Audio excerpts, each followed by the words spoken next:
madidismaya ka rin ng konti kasi hindi po talaga siya makinis.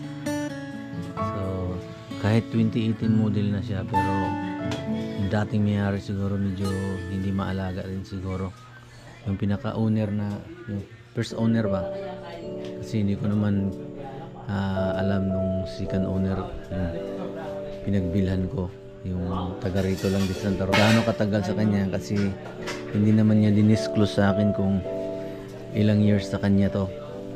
So may-ari talaga yung una, yung first owner. So maaaring hindi niya to inalagaan kasi makita mo sa kanya yung mga gas-gas dito. Yan, tapos